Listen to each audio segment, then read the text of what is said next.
Witness, starring Vincent Price. Yes, ladies and gentlemen, it's Key Witness, a brand new program that tests your powers of observation while it entertains. Do you get all the facts in a story? More important, do you get them right? Well, here's the man who'll help you find out, the star of stage, screen, and television, Vincent Price. Good evening, ladies and gentlemen. You know, I'm really kind of excited tonight because I think we've hit on an idea that is truly different. It's called Key Witness. Now, most of us pride ourselves on our powers of observation, and we often wonder how two different people can witness the same event and yet come up with entirely different versions of it. Well, tonight we're going to try and answer that question for you. You're going to see a dramatic film in which I play one of the parts. And after each act, I am going to ask questions of members of the audience as to what they thought they heard and saw. Now, this wouldn't be television unless there were prizes, so here is Reed Browning to tell you about them. Reed, if you please. Thank you, Vincent. Well, ladies and gentlemen, it's really quite simple. We're going to select 8 members of our studio audience at random.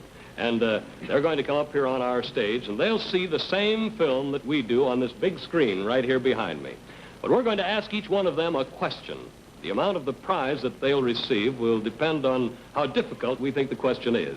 If the contestant answers correctly, he gets a chance at the jackpot question at the end of our show. If he's wrong, the money goes into our jackpot, which tonight starts at $200.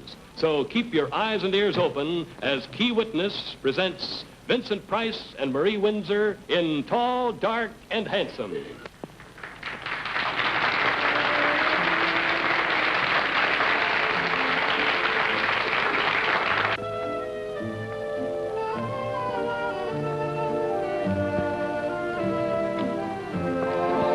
Good afternoon, sir.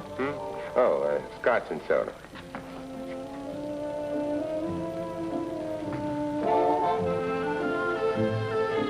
How much is my husband paying you? I beg your pardon? You've obviously been following me. Obviously. How very unsubtle. Thanks. I'll admit I've been admiring you. You still haven't answered my question. Are you working for my husband? In a manner of speaking, yeah. So you're a private eye. You're not at all the type I'd pictured. Naturally, or I shouldn't have been assigned to the case. The Collier Detective Agency takes pride in its casting. And why did my husband hire you to follow me? He thinks you've been making time with a tall, dark stranger. Dear, dear. How wrong he is. You love him? That's beside the point. There is no tall, dark stranger. Short, blonde stranger? No strangers. Let's have another drink. Why? I'll explain it to you at a later date. All right. That is, if we can have another date. Why not?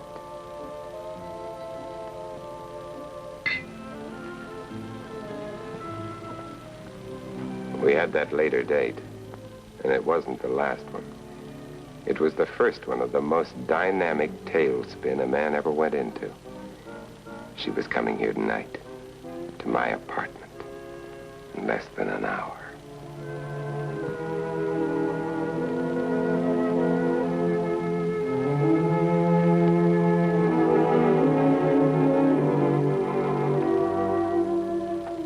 Are you happy? Are you? You know, this is the first time I've ever been to a man's apartment alone. Where did your husband get all this misinformation? Out of his little evil mind. When he hired you to follow me, it put the idea in my head. And I'm sorry he didn't do it sooner. Look what I've been missing. To think we owe all this happiness to your husband. There is, however, a small, dark cloud on the horizon. Well, order it away, and don't worry about anything. This can end. We just mustn't let it end. Darling, let's get lost somewhere, huh? I'm a married woman. Do you have to stay married? Or do you? Yes. Are you going to force me to tell you What? how bad I am? Are you bad? Being poor is bad. I was raised poorer than I like to think about. I don't know how I survived. I really don't. Darling. That's one thing I never forgot, Paul. I promised myself I'd never go hungry again as long as I lived. That doesn't make you bad? It made me marry Arthur for his money, and it'll make me stay with him till he dies. I thought you loved me. I'm glad you don't know how much I love you. I keep you awake nights. Well, then how can you go on talking about staying married to an old man until he's dead? I'm talking about $2 million.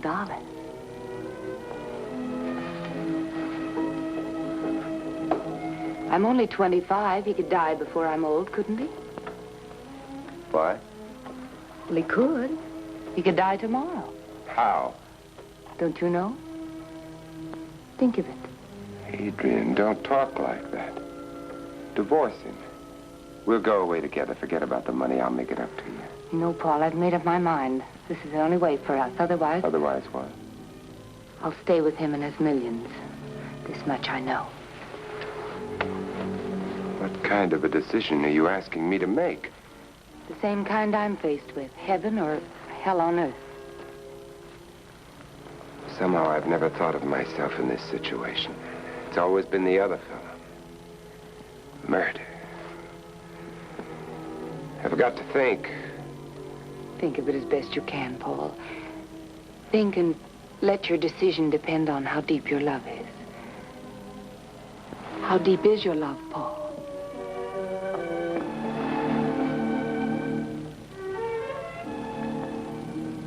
I looked at the calendar next morning. Days since I'd taken on Arthur P. Phelan as a client. Objective? Trailing his wife. Now I had a new objective. Murdering my client. Why not? Where would I ever get another crack at $2 million? I like nice things. This tie, these ruby cufflinks. Little gifts from my client's wife. She's in love with me. I hadn't exactly figured on marriage, but, well, get your hands on the dough first. You can work out the rest later. Murder. You've seen guys beat a murder rap. Besides, who could frame a perfect murder better than you? Crime is your business.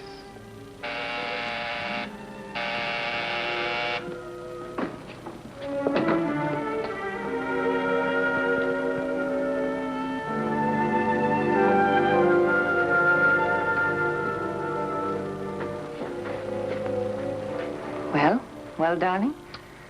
I've got the plan. You have? Yes. You have your own car? Mm-hmm, the one we drive around in. Arthur gave it to me for my birthday. Well, that was thoughtful of him. You know Forsyth Road, don't you? Mm-hmm. Do you know where it meets Granger Turnpike? It's a pretty desolate part of the country. It's all the better for our side. There's a little deserted house just off the side road. Park there at 9:45 tonight. For how long? Till I get there. You mean you intend to do it tonight? Why wait? Adrian, you remember how we met? You were trying to catch me with a tall, dark stranger. Right. That's who they're going to suspect. Who? The tall, dark stranger.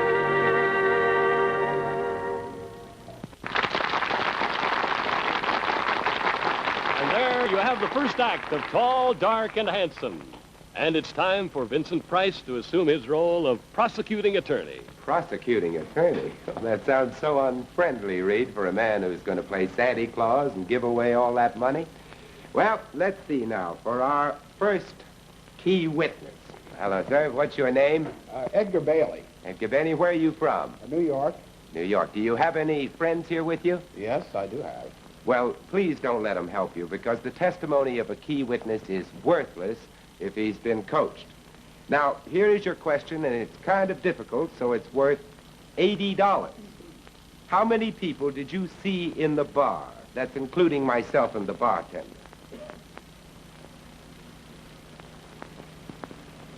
12. You say 12? Well, you can check for yourself, because we're going to replay that little scene.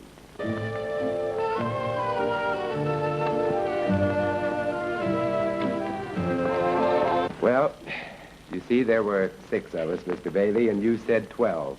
You were seeing double. Say, you didn't happen to be in that bar, too, did you? No, but if I could meet a girl like yours, I would have been. I don't blame you. You notice she even paid for her drinks. But look, your $80 is added to our jackpot. And now, where is our next key witness? All right, there. What's your name? Twilla Harris, And where are you from, Miss Harris? Encino, California. Do you solemnly swear to tell the truth, the whole truth? I'm sorry. I almost forgot myself. But now, your question is only worth $20. What was the name of the private detective? I believe it was Paul. I don't think we mentioned his last name. His name was Paul, which is exactly what you said.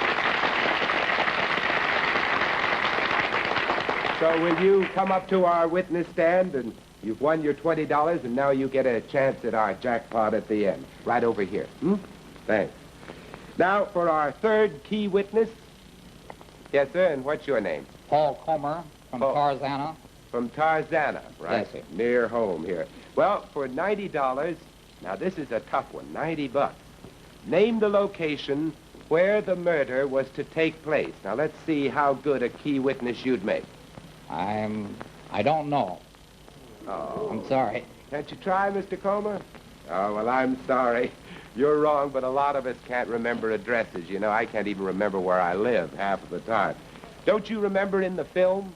You know Forsyth Road, don't you? Mm-hmm. You know where it meets Granger Turnpike? It's a pretty desolate part of the country. It's all the better for our side. Well, your $90 goes into our jackpot. Thank you very much. Now, incidentally, how are you people at home doing? Would that question have tripped you up? Would it? Now for key witness number 4. Yes, sir? Will you stand up, please? What's your name, please, sir? David Richmond, And where are you from, Mr. Richmond? Philadelphia, Pennsylvania. Philadelphia, well, that's a long way. Now, this is for $20. What was the name of the girl in the picture? Let's check your powers of observation, huh? I don't know. Oh, couldn't you give it a guess? I'm terribly No. sorry.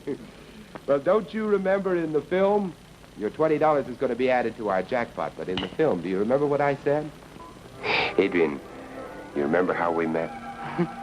You were trying to catch me with a tall, dark stranger. Right. And that's who they're going to suspect. Who? The tall, dark stranger. You see, her name was Adrian. Well, personally, I never have any trouble with names, Mr. Anyway, your $20 will be added to our jackpot. And now, Reed, by the way, what is the current status of our jackpot? Well, Vincent, if my addition is correct, the jackpot now stands at $390. And now for the last act of Tall, Dark, and Handsome. I'll call you. Well, look who's here. I've been busy following your wife, Phelan. Yes? Yes, I got some of that news for you. Kind of news a man pays for but doesn't want to hear. Well? Did you ever hear of a man named Stevenson? Stevenson? George Stevenson? No. Well, you're going to. You mean? Your wife is out of her mind about him. The feeling, I think, is mutual. I see. Where do I find him? Take it easy. Where do I find him? He's got a date with Mrs. Phelan tonight. Where? There's a little hideaway, the intersection of Forsyth Road and Granger Turnpike. You can't miss it. It's the only house around. What time? 9:45. They're using her car. I see. I'll send you a check. Look, Phelan. Get up. If I were you, I'd phone the police. You'd be wise to invoke the unwritten law beforehand. Tell them the story.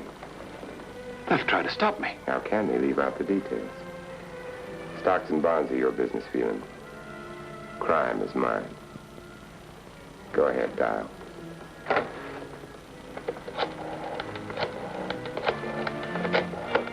Happy hunting, Steve.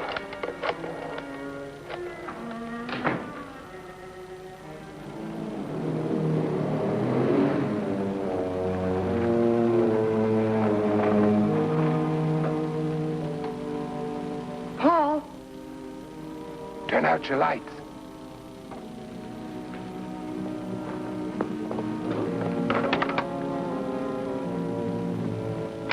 You okay, Angel?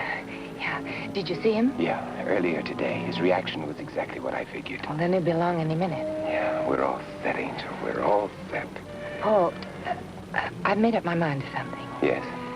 I'm going to do it. Now, wait. Now, call it compulsion if you will.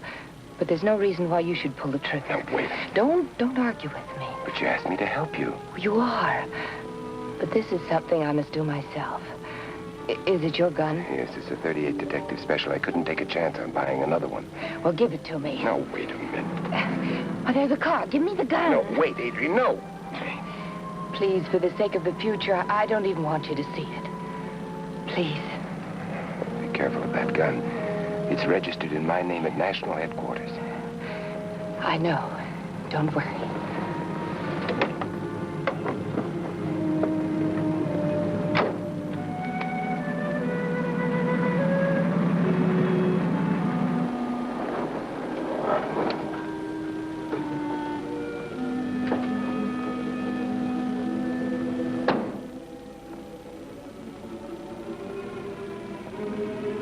Get out of that car, Stevenson.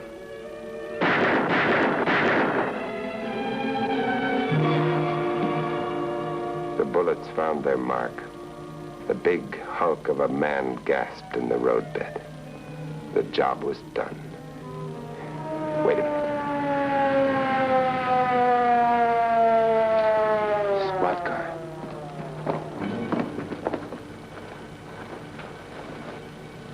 The police had evidently been on Phelan's trail all day since that phone call, as I well knew they would. And now they'd found him.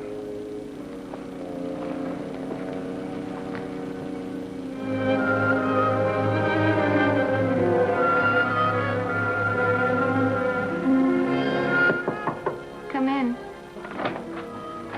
Oh, darling. How are you, baby? Oh, wonderful, Paul.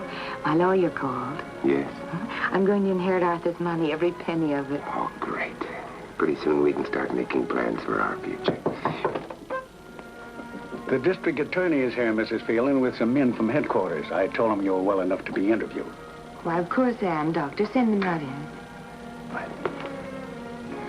Hey, wait a minute. It's all right, Paul. Yeah, but I don't want to be seen by them here. Well, then go wait in the closet. I'll call you when they've gone. All right.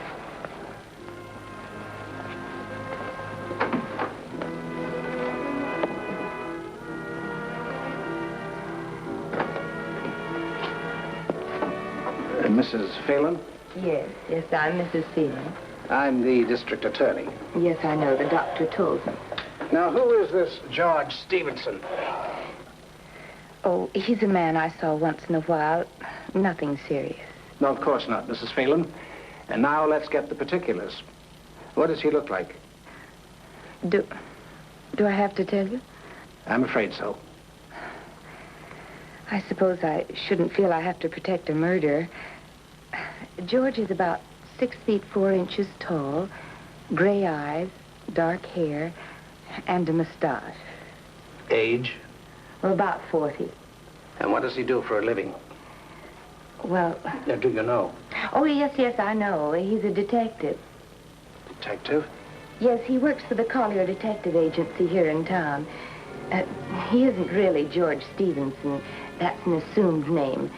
He's really Paul Hendricks, Operator 14. Adrian. Oh, there he is now. That's him. No, she's lying. She's lying. Oh, no, I'm not. I can prove everything I've said. You see, I've got it. Got what, Mrs. Phelan? The murder weapon with the 3 bullets missing. He dropped it after he shot my husband. No. Oh, yes. It's a 38 Detective Special. It'll be registered in his name. You'll find it in my bag there in the top drawer of the dresser. No.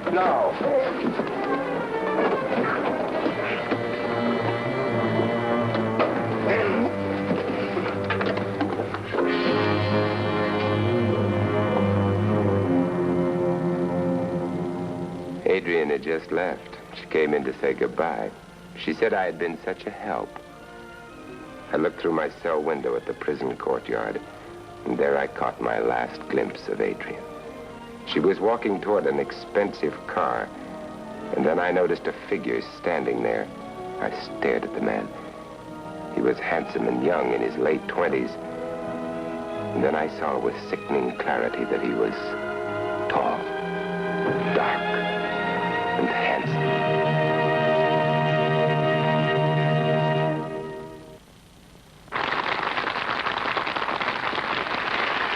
Hey, I play kind of a heel in that film, don't I? Double-crossing my own client. You know, I'm not really like that at all in real life. You can just ask my wife. Now, on second thought, don't ask her. Well, now let's see. You know, we have only one expert key witness so far. So open your eyes and your ears and your memory, and let's see. Now, where is our first key witness on this second part? Well, what is your name, sir? Will you stand up? Ralph Clayton. Oh, and what do you do, Dr. Clayton? I'm a dentist. A dentist, huh? Oh, good. You know, I've always wanted to make one of you fellas squirm for a change. And so this is the toughest question in the whole show, and it's worth $100. Why did Arthur call the police? Why, he wanted them to follow his wife. Well, let's see if you got the facts and if you got them right. If I were you, I'd phone the police. You'd be wise to invoke the unwritten law beforehand. Tell them the story. They'll try to stop me. How can they leave out the details? Well, I'm terribly sorry, Doctor. You see, he wanted Arthur to be able to plead the unwritten law. Now, did you folks at home remember that? Did you really?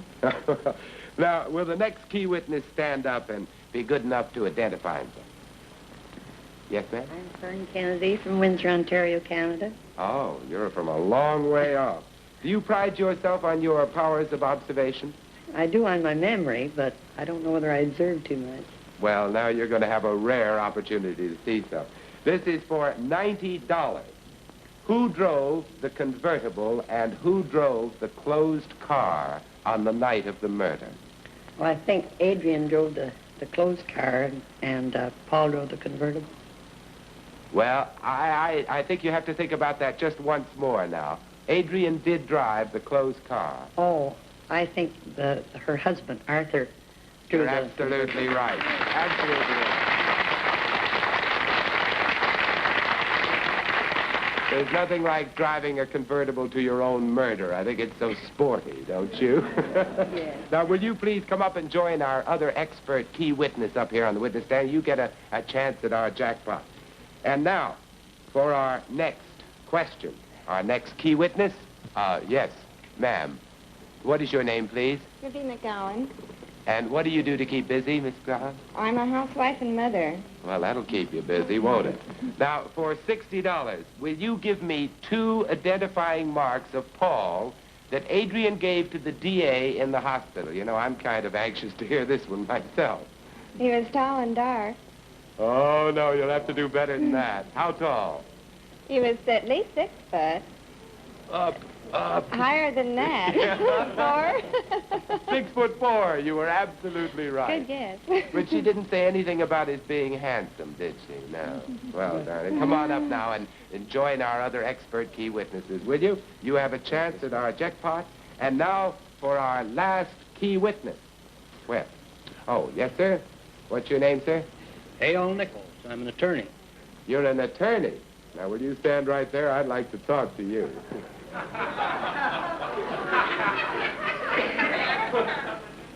Tell me, Mr. Nichols, how do you feel being asked questions instead of asking them? And that's so good.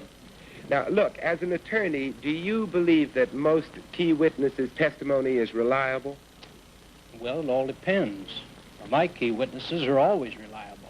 Oh, they are, and the other lawyers aren't, I suppose, huh? Well, naturally. You know, they always imagine they saw things that never happened. Oh, I see. Well, let's see how you do, huh? This is for $20. What did Adrian have in her hand when she gave Paul away to the police? A rose. A rose. You're absolutely right, Mr. Nichols. did hold a rose. Now, why do you suppose she did that? I guess to cover the scent. Oh, no. Oh, boy. Well, will you join our other expert key witnesses up there, and you have a chance at our jackpot question, too. Reed, by the way, how many winners do we have? Well, Vincent, with Mr. Nichols, I make it 4. And they all have a chance at our $490 jackpot. Now, remember, if more than one of them wins, the money will be equally divided. If there is no winner, the jackpot will carry over until next week's show. Now, Vincent, let's pose that all-important jackpot question. All right, sir. Now, you have just 30 seconds to answer, and your answer must be right in every detail. For the jackpot, which is how much? $490. $490. Give the date and time of the murder. All right, get started. 25 seconds. 20 seconds. 15 seconds. 10 seconds. 5 seconds. Time's up. Let me have this card, please, sir. Thank you. Is this it here? I didn't sign it. Oh, that's all right. I'll find out. Let me see. Uh-oh, they're very interesting. Boy, are you wrong. Well, let's run the film and see. I looked at the calendar next morning. Days since I'd taken on Arthur P. Phelan as a client. Objective? Trading his wife. Now I had a new objective. Murdering my client. What time? 9:45.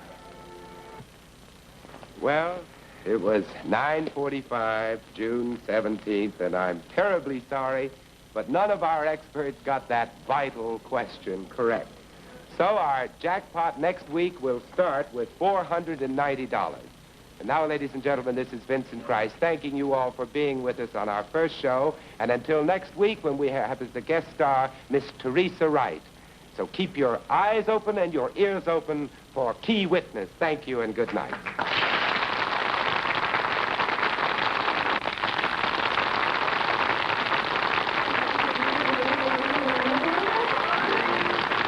Key Witness, starring Vincent Price.